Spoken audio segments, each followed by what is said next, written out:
Hi world, Steffi here with today's edition of Soil and Soul. Today is episode number 27, bringing you some beautiful information about how to better cultivate soil and soul, and why it's important that we are saving and making soil right now and spreading awareness about how nature can help with the improvement and the evolution and the maintenance of both our body, mind, and soul.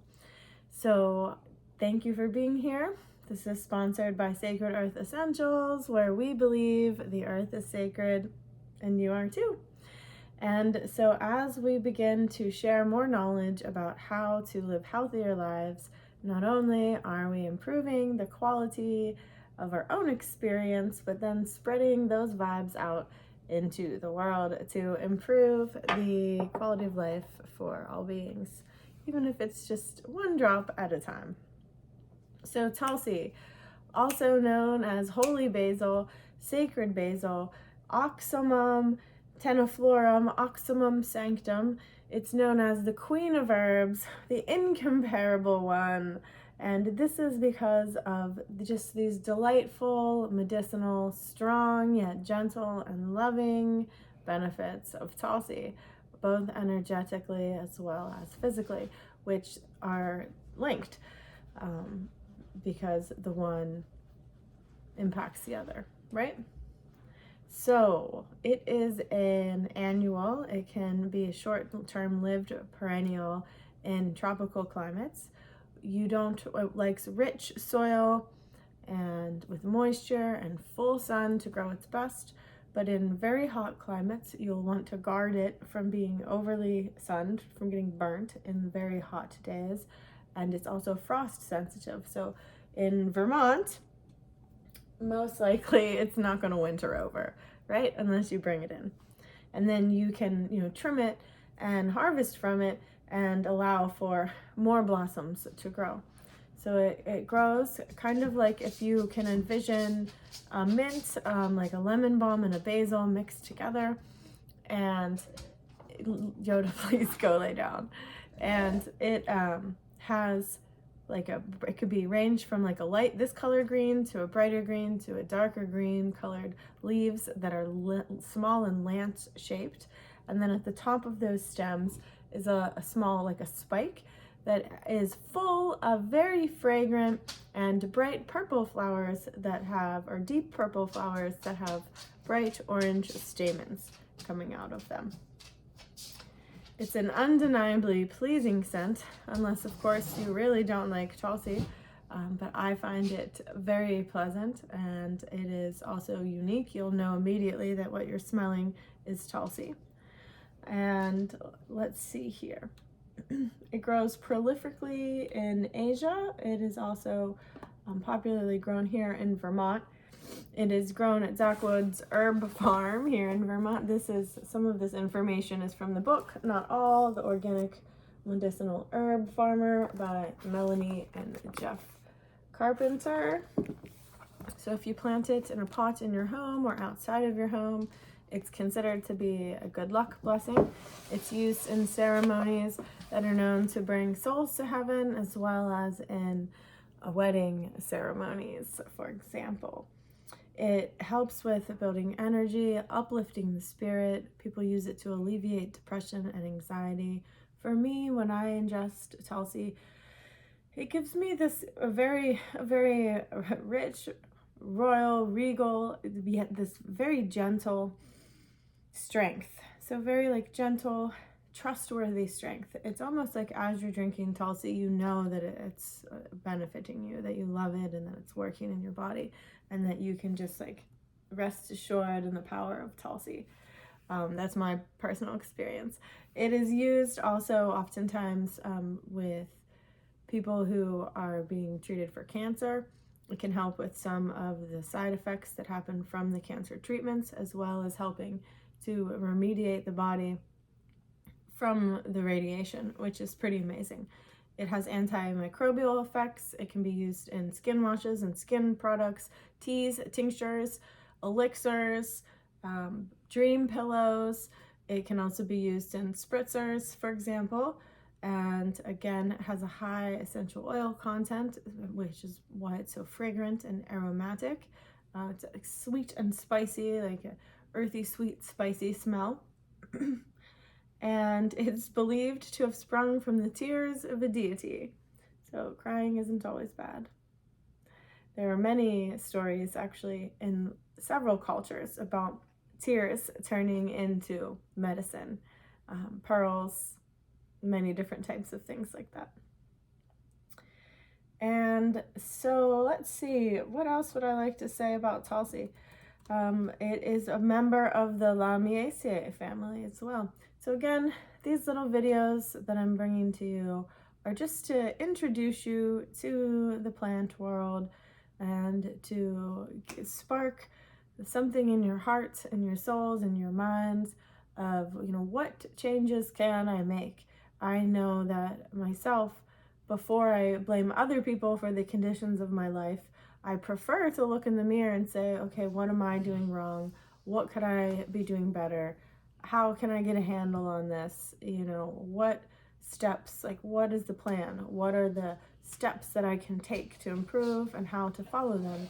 Just like when we are remediating soil, composting, making soil, and growing plants, there is a process to that. And sometimes people follow a different process, and sometimes there are certain things that we want to follow as exactly as possible for the best results. It depends on who you are and what you're making.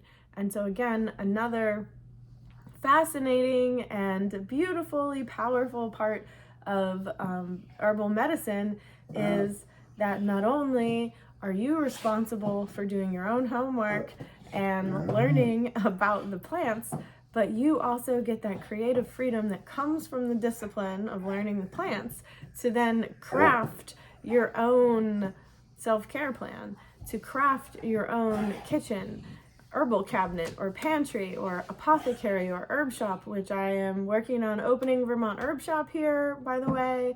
I'll share more information about that in the future, and that will include a free community herb clinic. And you can extend that creativity into your garden as well, and all of these things.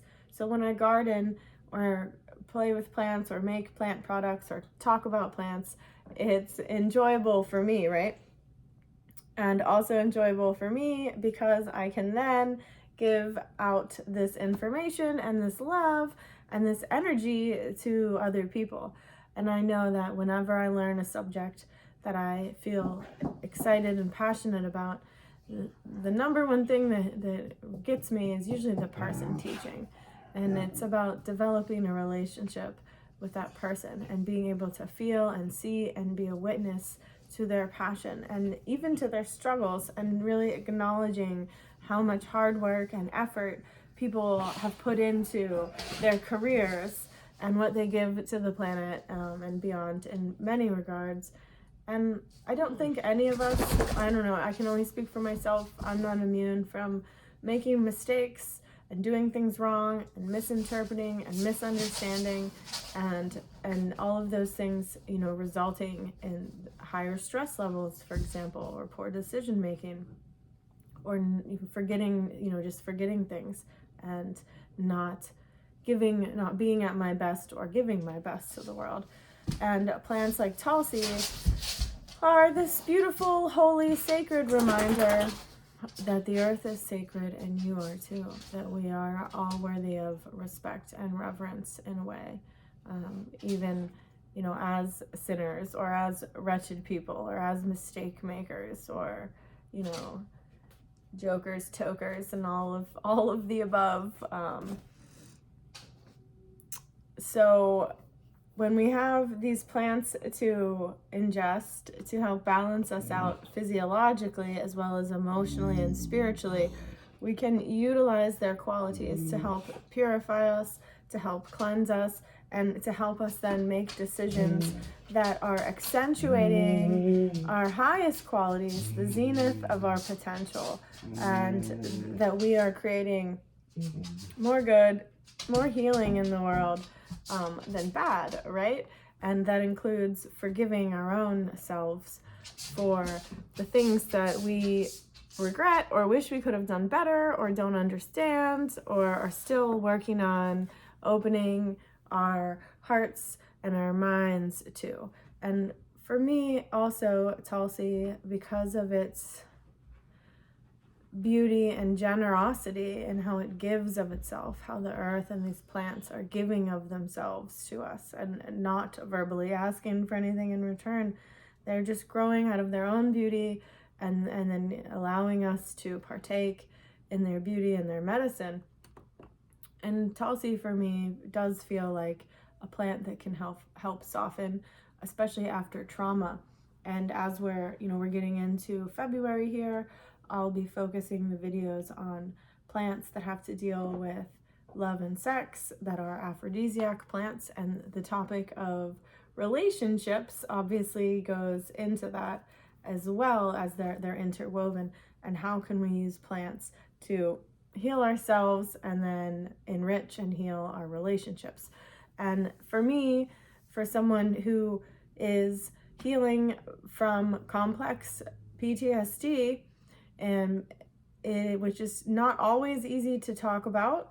And I had this little mini epiphany this morning, a little vintage light bulb moment that, it really doesn't matter what other people think. And it really hurts me more than it helps me to worry so much about other people judging me or not liking me or thinking that the things that I am sharing are not of value or crazy or witchy or whatever it is that people think. Like, that it really doesn't matter. That what matters is what God thinks.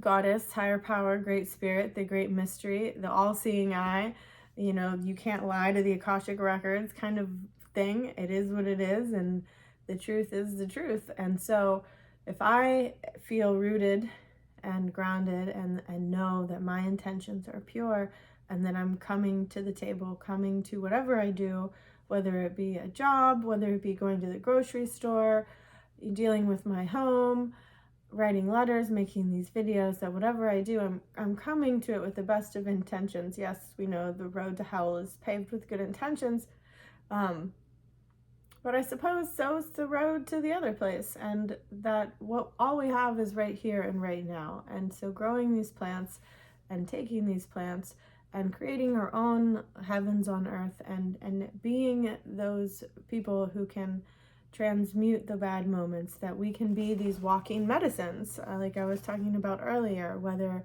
you're a walking herbal garden, a walking rose, a walking cannabis plant.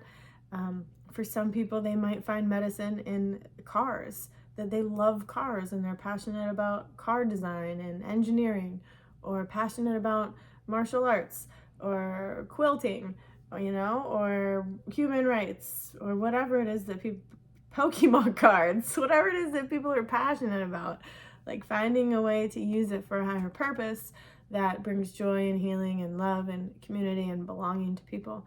And so we can become walking medicines to each other in this regard. And Tulsi is, to me, one of the number one plants to use for any type of traumatic stress.